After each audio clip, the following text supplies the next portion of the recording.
Why are you here? Weren't you supposed to have just a short time left? You're still alive?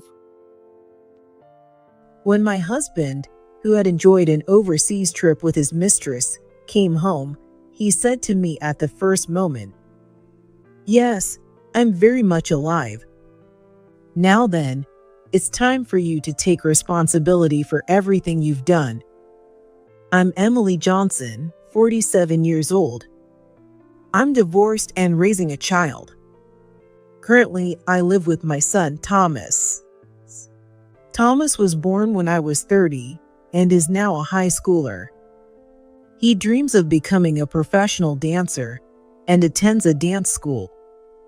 These days, he's a thoughtful son who helps around the house, but things were tough when he was just a baby. That's because his father didn't help with childcare at all back then. I got married when I was 25. After graduating high school, I attended a web design vocational school and then got a job at a production company. In my first year, I mostly supported my seniors, but by my third year, I was working as a fully fledged web designer. Around that time, I met Jason, who came to my company as a client representative.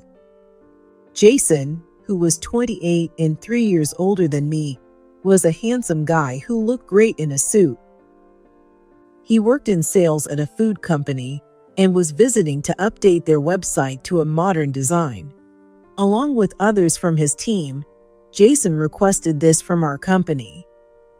While there were other staff members involved, the main communication was between me, as the designer, and Jason. I created the initial designs based on their requests. Jason reviewed them with his company, and then I made revisions. Thanks to this, we became quite close, and by the time the design was finally completed, we went out to celebrate together. It's finally done. Jason said with a relieved smile. Yeah, it really is. Honestly, there were times when I was overwhelmed, especially when last-minute changes were requested.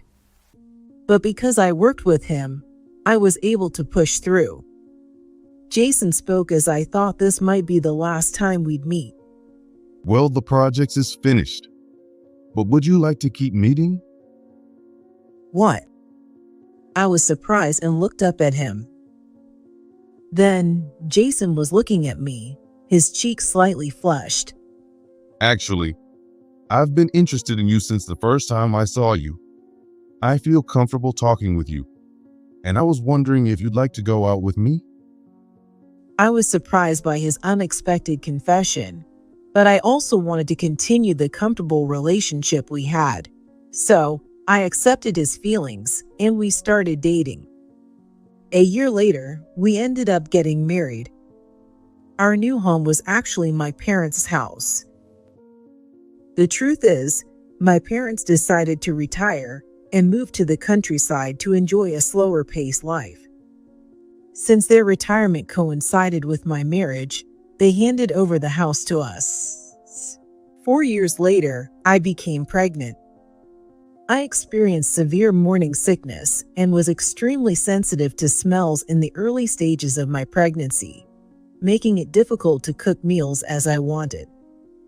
I had many days of poor health and couldn't go out as I used to. Considering the upcoming responsibilities of childcare, I decided to take this opportunity to quit my job. Around this time, Jason started going out alone on weekends and often ate dinner out after work. Back then, I thought he was trying to avoid putting extra pressure on me, given how rough I was feeling. But even after my symptoms eased, Jason's attitude remained distant. I'm feeling better today. Why don't we go look at baby supplies together? I already have plans today. If you want to go, just go by yourself. Well, if he has plans, I guess it can't be helped. I did bring it up suddenly. That's how I rationalized it at the time. Before long, I reached my due date. I gave birth to a beautiful baby boy, whom we named Thomas. During the first month, Thomas was quiet and didn't cry much at night, so I thought parenting would go smoothly. However, reality didn't turn out as I had imagined. When he turned 2 months old, his cries grew louder. And just when I thought he was finally asleep and laid him in his crib, he'd wake up and start crying again, what people often call the back switch. As a result, I couldn't get proper sleep at night and spent most of my days in loungewear, skipping makeup entirely. You're still in loungewear? At least make yourself presentable and put on a bit of makeup. Jason would complain more frequently. It's true I hadn't been able to dress up recently, but I just didn't have the energy. That's because Jason refused to help with Thomas at all.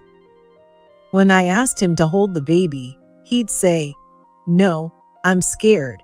And if I asked him to change a diaper, he'd reply, "No, I don't want to get my hands dirty." Even if he could just watch Thomas while I did chores, it would have been a huge help, but he wouldn't get involved at all. Despite all this, he had the nerve to tell me I needed to keep myself looking nice.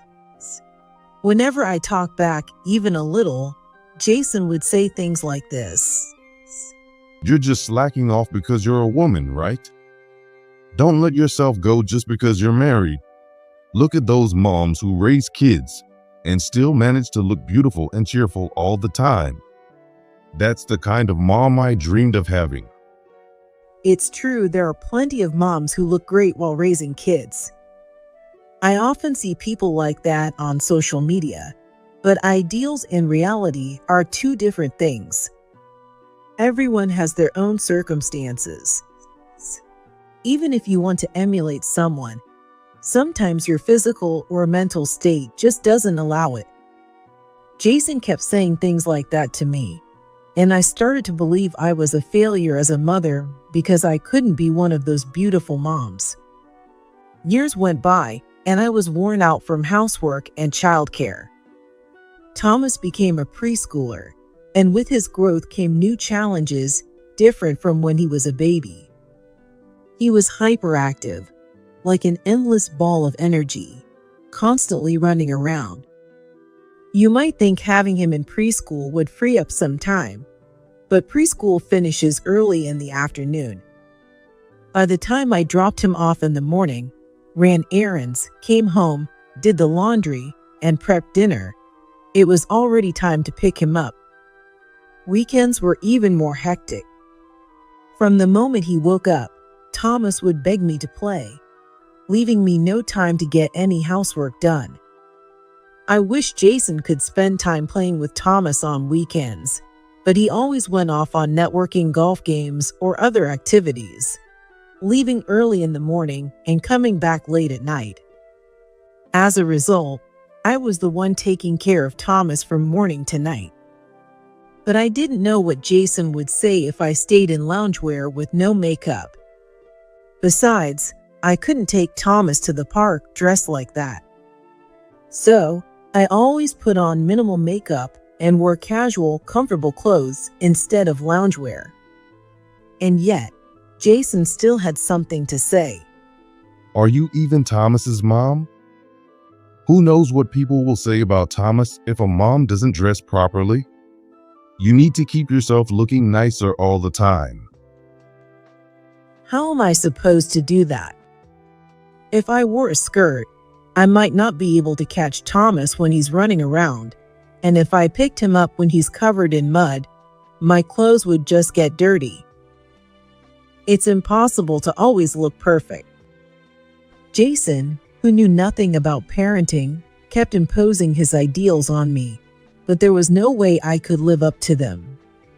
But maybe when Thomas gets a bit older and settles down, I'll finally be able to dress more femininely. And maybe then, I could enjoy going on dates with Jason again, something we haven't done in a long time. That's what I kept telling myself. Thomas had grown into a 5th grader and had calmed down a lot. Because of that, I decided to work as a freelance web designer during the day while Thomas was at school. Since Jason never helped with childcare, I felt uneasy about working outside the house, but web-related jobs could be done from home. I finally had some time to focus on my appearance again, and even bought a new skirt for the first time in ages. So, I decided to take the plunge and ask Jason, "Hey, how about going on a date for a change? Maybe just for a morning on your next day off?" What? Are you serious? Yes. I mean, Thomas is old enough to stay home alone now, and I thought it would be nice for us to enjoy some time together as a couple again. When I said that, Jason laughed mockingly and said, Time together as a couple? Do you even realize what you're saying? Jason looked at me with a condescending smirk. "What do you mean?" You've really changed since having Thomas, haven't you? You don't even do your makeup properly anymore, and your clothes are completely different. Do you really think I can see you as a woman like this? Sure, back when Thomas needed a lot of attention, I wasn't able to, but lately I've been doing my makeup and even started wearing skirts again. So what? You used to be beautiful, and I thought that wouldn't change after you became a mom. But now you just look like an old lady. Have you even looked at yourself in the mirror? You've got wrinkles, and you've gained weight compared to before. When was the last time you really looked at yourself? At that point, I couldn't hold back and had to say something. "Well, the same goes for you, doesn't it? We're both older than when we got married, so it's only natural." You always give up so easily. That's why you're hopeless. There are plenty of moms out there who work hard to stay beautiful. Hearing Jason completely reject who I was now left my mind blank. What was all my effort for? I've been working so hard on parenting, keeping up the house, and even trying to take care of my appearance just to earn his approval. I even bought new clothes. Just when I thought I couldn't feel worse, something happened that pushed me into even deeper despair. Ever since Jason said those cruel things to me, I felt like I was living with a dead heart. Am I a bad mother? Even though I'm doing my best to take care of Thomas, I've never slacked off with housework. I've been trying my hardest with makeup and clothes in my own way. And yet, these thoughts kept swirling in my head. But there was still so much to do every day. I had to complete the work I'd been commissioned to do, cook meals for Thomas, and even iron Jason's shirts. While thinking about all this, I was grocery shopping at the supermarket when I collapsed. When I came to, I found myself in a hospital bed with an IV attached to my arm. Why am I here? Mom, are you okay? Thomas's voice brought me back to reality. By the side of the bed were Thomas and Jason.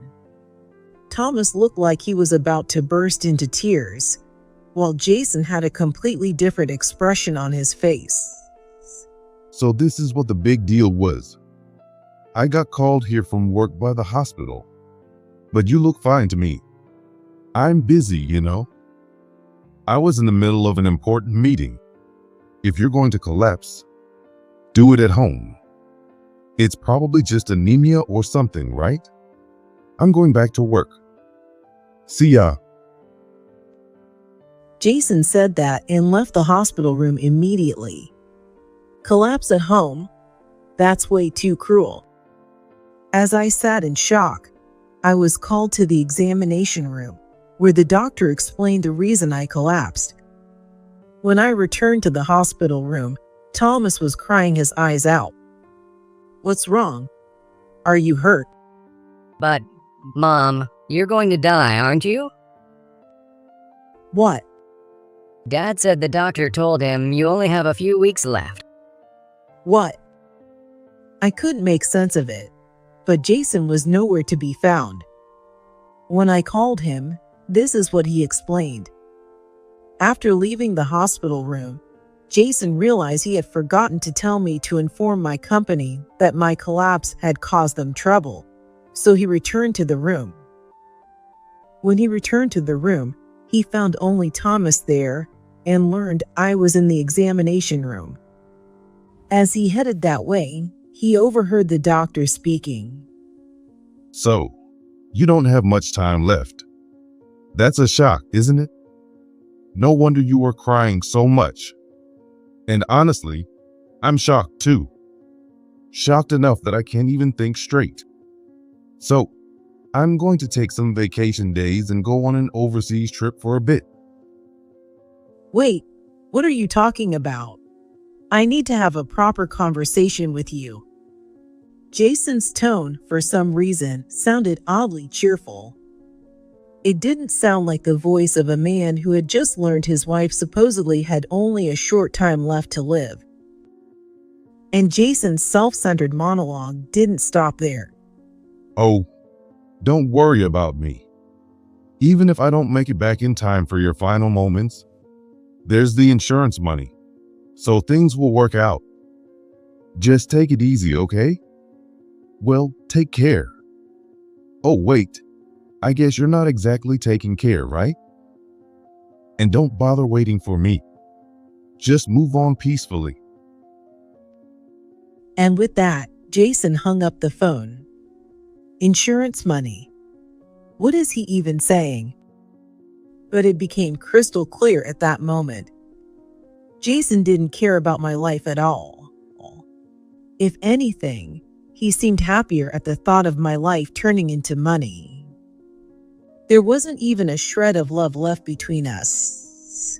That's enough. I've spent so much time trying to earn Jason's approval, but it's pointless. From now on, I'll live my life to the fullest for Thomas and myself. 2 weeks after deciding that and following my last interaction with Jason, he stopped responding altogether. Whenever I called, it went straight to voicemail. But just as I thought it was about time for him to come home, I heard the front door unlock. Hey, is anyone home? I stayed quiet in the room next to the living room, holding my breath and waiting for the right moment. Thomas is at school? Great. Come on in, Michelle. Are you sure? What about Emily? The doctor said she had 2 weeks left. She mentioned home care, but she doesn't answer her phone anymore. It's quiet here, so I figure she's either passed away or ended up in the hospital. By the time anyone finds her, it'll probably be too late. I'm exhausted from the trip. Guess I'll take a bath. A bath sounds great, but how about something else first? I could hear sweet voices coming from the living room as they moved inside. It's time. I threw open the door leading to the living room. Before the bath? What might that be? Why are you here? You're still alive? Jason stammered, looking like he might fall over in shock. Yes, very much alive. In fact, I'm feeling fantastic. The question is, who's actually out of time here? Wait, am I seeing a ghost? Or is this some kind of dream? Jason's eyes darted around nervously, searching for something. Want to check? Here. Cold. It's the hand of the dead. When I grabbed his hand, Jason recoiled, trembling. It's just my poor circulation, honestly. Watching Jason, who usually couldn't care less about me, scream every time he looked my way was absolutely hilarious. I decided it was time to get to the point. Hey, I'm really alive. And look, I even have legs. See? Legs. Yeah, I see. You're really alive. But how are you so healthy? The doctor said you didn't have much time left, and you even requested home care, didn't you? And on the phone the other day, you said you wanted to have a proper talk before the end. I did say I wanted to talk, but I meant about collapsing and what happened. You seem to have misunderstood something, but I collapsed due to exhaustion. My body gave out because someone kept dumping all the housework and childcare on me. And yet, when you see me, you're the one screaming. Exhaustion? What are you talking about? I heard it, you know. In the examination room, the doctor was giving you your prognosis. I heard you crying, saying, "Please let me spend the rest of my short time at home." Oh, that? You misunderstood. What? What you heard was coming from the next examination room. I actually overheard it too. The patient there was crying so loudly that I couldn't hear what my doctor was saying. That's why we moved to another room to continue the discussion. That's a lie. The doctor said Johnson. I heard it clearly. Do you know how many people named Johnson there are in America? What? So the person with 2 weeks left?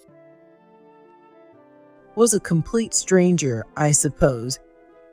Jason's face turned pale. Of course it would.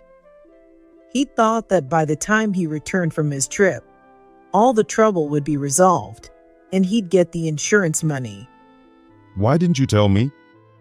You knew your husband was misunderstanding and left me like that? Jason tried to blame me, so I shot back. Excuse me? I think leaving your wife alone after thinking she had 2 weeks left is far worse. Well, it was just a misunderstanding this time, so I'm still alive. But if it were true, I might have passed away without you by my side. And honestly, it seemed like that's what you wanted. No, of course not. That's ridiculous. Knowing my beloved wife only had weeks left, I was devastated, absolutely shattered. Oh, that's why you went on a trip? With your mistress, no less. Yes, exactly. Wait. No. Standing just behind Jason was a woman. She was none other than his mistress and his travel companion. When I returned from the hospital that day, I wondered if Jason had really gone on a trip. It seemed he had hastily packed for the trip, leaving the room in disarray, and his passport was missing. On the desk, his laptop was left open to a travel booking site. The screen displayed a message, reservation confirmed for 2 guests. What? 2 guests. When I searched the laptop, I found a treasure trove of evidence, such as photos of the 2 of them together and plenty of messages on social media. So I waited for this day, assuming he would return home once the trip was over. Honestly, his carelessness was astounding. Even if he thought I didn't have much time left, he had let his guard down way too much. It seems Michelle works at the same company as Jason. Judging by their interactions, they've likely been having an affair for quite some time. When I checked the details of his credit card, I found records of hotel stays and shopping at luxury brand stores, none of which I had any memory of using for myself. Perfect. I've got all the evidence I need. Now, I just need to wait for him to come home. And that brings us to today. So your name was Michelle, right? I said, addressing the woman standing before me. How do you know my name? Well, because you're Jason's mistress, of course. Why wouldn't I know? And Jason just called you by name earlier. And let's not forget all those photos you 2 posted on social media. I've gathered plenty of evidence of your affair. No way. And that bag you're holding right now. Jason bought it for you on your trip, didn't he? You even posted about it, saying, Got an exclusive bag from a brand's overseas store. A lovely keepsake from your little getaway, right? Well, it might just be your first and last affair trip. What? Michelle looked completely bewildered. I mean, Jason's the kind of person who would abandon his wife when she might be on her deathbed. Of course, we're getting divorced. And I'm going to make sure you both pay alimony. So, I wouldn't count on carefree trips like this in the future. Hearing this, Jason frantically tried to make excuses. Wait, you got it all wrong. She and I just happened to run into each other on the trip. It was pure coincidence. Oh, really? So you just happened to book plane tickets and hotel rooms for 2 people, and you're telling me you gave her a luxury bag as a gift because you happened to meet, not to mention the photo you posted on social media of the 2 of you kissing on the cheek during the trip. Jason's face twisted in frustration as I continued. That's why the cause of our divorce will be your infidelity. I'll be filing for alimony, and I'll also get custody of Thomas. And you'll be paying child support. What? Jason hung his head, letting out a pitiful sound. While he seemed devastated at the thought of paying alimony and child support, there were plenty of other things he would have to pay for as well. So, where did you get the money for this trip? It looks like you splurged quite a bit. You've gone over your credit limit, haven't you? Hearing this, Jason turned even paler. Oh no. I thought for sure the insurance money would come through. So I borrowed money from a consumer finance company. I didn't let this slip by. Wait, insurance money? Mine? So you borrowed money for this trip, thinking you could pay it back quickly with my insurance payout. How despicable. No, that's not it. But what am I going to do now? If there's no insurance money, I'm doomed. Jason panicked and turned to Michelle, pleading. Michelle, please. Let's split the cost of this trip. And that bag, can you return it? Or better yet, pay me back for it? No way. You bragged about covering everything because you said you'd be swimming in Emily's insurance money. That's why I let you buy me the bag. And besides, you said, eventually we'll get married. Michelle, you weren't supposed to say that. Wow, what an amazing confession. Of course, this entire conversation was already being recorded. I had turned on the recording app on my phone the moment they walked through the door. So, you were planning to marry Michelle after I was gone?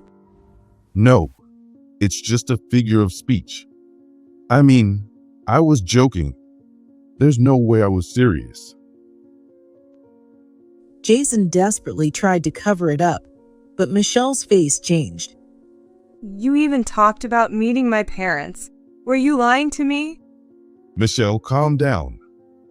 This isn't the time for that. We'll figure it out later. No. And what about now? What's going to happen to us? I thought we'd be able to live carefree for a while on Emily's insurance money. Now everything's ruined. Michelle, you're saying too much. Is Michelle just clueless, or is she panicking? Either way, she's spilling everything on her own, which is really helpful. I thought to myself as I watched the 2 of them argue. But I'm starting to get bored, so maybe it's time to wrap this up. Hey, if you 2 want to have a lover's quarrel, could you do it somewhere else? Jason, you've got your luggage right there. So why don't you head to a hotel or Michelle's place? Since I've decided on divorce, you're leaving this house. What? This house is in my name. If we're divorcing, you're out. When my parents handed this house over to me, they ensured the deed was in my name. That's why Thomas and I can continue living here after the divorce. As for Jason, there's no place for him here anymore. You're kicking me out? Jason spoke as if he were the victim, but of course, I was kicking him out. Not only had he been unfaithful, but he also planned to use my insurance payout to fund a lavish trip with his mistress. There was no way I could continue living with someone like that. Hurry up and leave, will you? Thomas will be home soon. I'll be sending you proper claims for alimony and child support later, but for today, just get out. With that, I kicked both of them out. Jason was nothing but a curse in my life. A few days later, Jason called me. I had already sent the divorce papers, along with documents regarding alimony and child support, to his company. Did he finally check those papers? Or maybe... Hello? What have you done? Jason shouted in a panic on the other end of the line. I stayed calm on purpose and asked, "What are you talking about?" "Oh, do you mean the documents?" No. Well, that too. But did you expose my affair with Michelle to the people at work? I didn't expose anything. I just asked for advice. Advice? From who? From Robert. Robert was Jason's former boss, the one who came to my company with him during the project where Jason and I first met. He had since been promoted from head of sales to vice president of sales. I decided to consult Robert about Jason's affair. I told him everything. That the affair was with a colleague, and that Jason, believing he'd soon receive my insurance payout, took paid leave to go on an overseas trip with her. It seems word spread around the company from there. Do you know what you've done? Because of you, I've been transferred to the administrative department. And Michelle, who worked at reception, has been reassigned to accounting. Is that so? All I did was ask for advice, though. You knew this would happen, didn't you? Yes, I had anticipated this outcome. Robert is known for being a stickler for the rules and despises dishonesty, a trait I knew well from working with him in the past. When he heard that one of his coworkers had done something so outrageous, I was sure he would take action. And it seems I was right. What do you mean? It's your own fault. I played dumb, but Jason wasn't satisfied and started complaining. What? Because of this, Michelle dumped me. I can't pay back my debts. And now everyone at work is giving me the cold shoulder. It seemed that not only had Jason been reassigned, but rumors of his affair had also spread throughout the office. Well, when two people are transferred at the same time, it's not hard for colleagues to guess what happened. Once a rumor spreads, trust as a salesperson plummets. No one would entrust sales responsibilities to someone like that. On top of that, coworkers wouldn't trust someone who engaged in an affair, especially with a colleague. Later, I heard Jason had quit his job. Apparently, Michelle tried to protect her own reputation by spreading false rumors. Jason was so devastated by Emily's terminal diagnosis that I was manipulated while trying to comfort him. He promised he'd marry me, but in the end, I was the one who got dumped. As a result, Jason lost even more trust, not only as a man who abandoned his supposedly terminally ill wife to have an affair, but also as someone who then discarded his mistress. To make matters worse, the consumer finance company had contacted his workplace, exposing his debts. Now, his reputation had downgraded from being just a cheater to being a cheater with debt. Unable to bear the judgmental stares, Jason must have decided to leave. He lost his job, and I have no idea how he plans to pay off his debts. but that's no longer my concern. One day, I unexpectedly ran into Jason. It was at a grocery store in a neighboring town. Thomas developed an interest in dance and started attending a dance school in a neighboring town after school.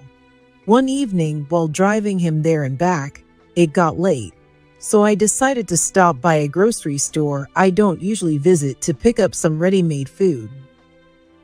There, at the checkout counter, was Jason, working as a cashier. It seemed his attempt at finding a new job hadn't gone well. Rumors spread quickly in the sales industry, so finding a similar position must have been nearly impossible. I watched him for a while.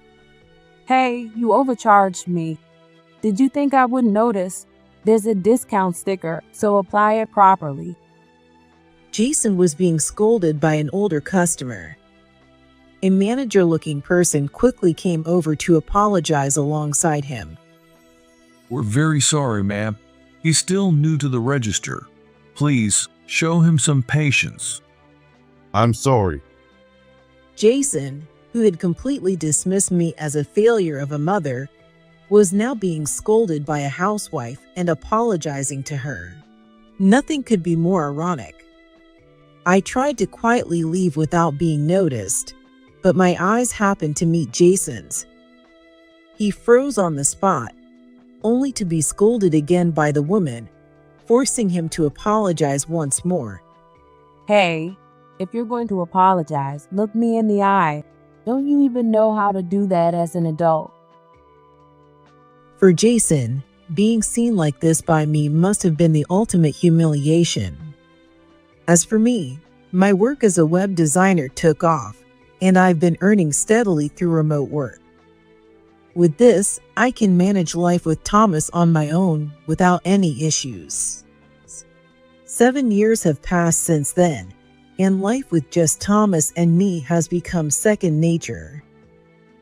Since Jason was never involved in parenting to begin with, Thomas didn't seem to notice much of a difference after his father's absence. Thomas is now completely passionate about dance, which he started learning back in elementary school, and he's set to compete in a national competition soon. Thinking about how much he's grown from the handful he once was, I couldn't help but feel emotional. Before the competition, I encouraged him. Good luck out there. Yeah, I'll do my best. Make sure you're watching. He responded with an energetic reply. I don't know how the competition will go, but I'll continue to support Thomas as he pursues his dreams. Hey, even if you win, don't cry, okay? I already cried all my tears back when I thought you were going to die. There's none left now. Thomas said with a smile.